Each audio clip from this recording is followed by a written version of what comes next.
Last week, Cloud Imperial Games have confirmed what many had suspected: Citizencon 2955 will not be held in person. Instead, the event is shifting entirely online under a new banner, Citizencon Direct. And interestingly, while some might have expected frustration and disappointment, the reaction has been surprisingly positive. Many in the community see it as a sensible decision, one that prioritizes development over spectacle and keeps resources where they matter most, finishing the game, or games I should say. So, what can we expect from Citizencon Direct 2955? The format may be digital, but that doesn't mean that we will not see meaningful content, far from it. Based on past Citizencons, CIG's current development priorities, and what has been teased so far in Inside Star Citizen and the monthly reports, here's what's likely on the horizon. First, all eyes will be on Squadron 42. The game is not only officially feature complete, but by the time Citizencon Direct airs, it will have had 2 full years of polishing. That opens the door to something more than just a cinematic or maybe a vertical slice like what we saw during the last Citizencon. No, I think that this year we could very well see a full gameplay demo, most likely the prologue mission that we first glimpsed during last year's Citizencon. And if Cloud Imperial Games wants to generate real momentum going into 2026, we might even get what many have been waiting for: an official release window. Let's shift focus to the Persistent Universe now and what's coming next after Pyro. As we already know, Pyro is already live, so we can already count this out. But instead, we will be looking to the next system, which is going to be Nyx. We got a first look at Nyx during last year's Citizencon, where we saw the landing zone of the Lamar in the grey box phase. This year, I think we should expect things to move up a level here. We'll likely get to see Nyx gameplay, perhaps not fully polished, but certainly more fleshed out than before. Nyx, of course, has a unique lore background, being a frontier system on the edge of Vandal space, and with that comes one of the most exciting possible features: Vandal raids. This has been expected for years, and this year we might finally get a taste of actual human versus Vandal interactions. Whether it's in intense space combat, perhaps defending against a Vandal attack on the outskirts of the system, or even ground combat on some remote asteroid base, perhaps, right? The potential for dynamic, gritty encounters is huge. Another system that's likely to make an appearance once again is Castra. Last year we saw it in a white box phase, but this year we'll probably get a glimpse of its grey box phase. More importantly, we might see how the new biomes we saw last year come into play, especially through Genesis or Planet Tech V5.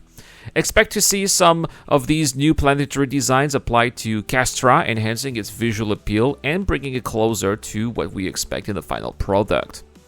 And let's not forget about Terra, the last system announced for Star Citizen 1.0. While Terra is still in the early stages of development, we may get an early look at its white box phase, a chance to see its scale, atmosphere, and perhaps even the first glimpse of its human settlement, something that's been long anticipated for the game.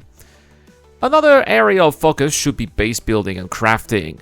Last year, we saw some concept art and demos, but now it's time to see how these features will actually work in-game. Given the advances of development here, we can expect Cloud Imperial Games to give us a first look at how base building and crafting are integrated into Star Citizen's mechanics. What's even more exciting though is how these systems will connect to StarSim, the game's dynamic economy developed by Tony Zorovec. It's been a while since we last heard about what was then called Quantum, and also, now that server meshing is up and running, the game is expanding in all directions. It's the perfect opportunity for Cloud Imperial Games to show us just how StarSim will influence our gameplay experience. Whether it's crafting weapons, creating outposts, or building supply chains, StarSim will offer players a chance to interact with a living, breathing economy. The way resources will be gathered, processed, and exchanged will likely be deeply tied to the systems Cloud Imperial Games have building behind the scenes. Expect to see how base building will function within these systems, whether it's managing an outpost on a remote planet or trading materials between colonies. StarSim could therefore be one of the most impactful features in Star Citizen, as it ties directly into the long-term player experience, offering not just a single-player experience, but also one that connects with others, building complex networks and shaping the game's economy. Now let's talk about possible surprises. Those unexpected gems that could really make Citizencon Direct stand out. One area that I believe would make a lot of people buzzing here would be a panel on creatures, including creatures that we might have never heard of before. I think that this would be quite awesome there. We already know about the Valakar, of course, the Copians, the Maroks, the Quasi-Crazers, but what about the Borealis Stalker, or the Space Whale floating around Crusader, or perhaps the Power Crab, or Hurston's Xiphopods? These are just a few of the creatures that have been hinted or teased in the past, but seeing them actually working in the game, or at least perhaps some work-in-progress footage, would be something that fans have been craving and longing to see. Even if these creatures aren't ready for full implementation, a glimpse of their development process would perhaps definitely be quite an amazing surprise. The community would definitely go wild for it, and it could create new levels of excitement among the player base. Another surprise that would definitely get people talking would be AI blades. We already know that AI can shoot from our ships, and the point defense turrets on the Polaris have proven effective in the right circumstances. But there's something else. Even when we steal AI ships, they're gonna fight for us. I mean, imagine what a game changer it would be if we got an update showcasing how AI blades would work in the future. AI pilots or even gunner and crew would be even more responsive and dynamic than ever before, so this would be even better there. Now, these might seem like smaller details, but they're exactly the kind of features that I think would please the community.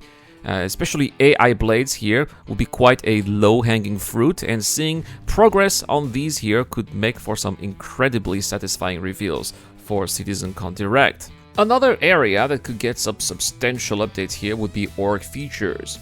For a game as social as Star Citizen, orgs play a huge role in the community interaction and teamwork, so it's no surprise that many players are looking for deeper functionality. One feature we could see is the introduction of an org HQ, a centralized place where an organization's financials and assets could be managed. This would be a big improvement for orgs, giving them a better way to keep track of resources and plan ahead. Additionally, something as simple as the ability to customize org colors could add a lot of personality to groups, making it easier to identify one group or another in space. Another welcome addition would be integrated org management features. This could be something as straightforward as organizing fleets, tracking objectives, and managing assets. Tools that help leaders and members alike stay on the same page and keeping things running smoothly. These updates would make orgs feel more cohesive and functional, giving players better ways to collaborate and achieve other goals. And of course, we can't forget ship panels here. CIG will need that revenue from ship sales more than ever, especially with a rumored $10 million loss for 2023. Expect to see new ships featured, including the anticipated crewed light fighter, as well as some silhouettes that haven't made it to the production yet, like that strange Drake ship that looks like a cut-down version of the Corsair. We'll also likely see the Apollo and the Perseus, both of which seem to be making solid progress in development. These ships, especially the Perseus, could be an exciting addition to the game's growing fleet, offering new roles and options for players to explore.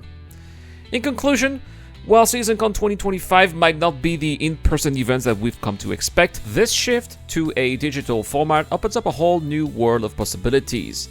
With 2 years of polishing on Squadron 42, new systems like Nyx on the horizon, and the exciting potential of features like base building and AI blades, Citizencon Direct 2955 could be one of the most impactful events in Star Citizen's development yet. It's not all about glitz and glamour, it's about the game, and for us, that's all that really matters.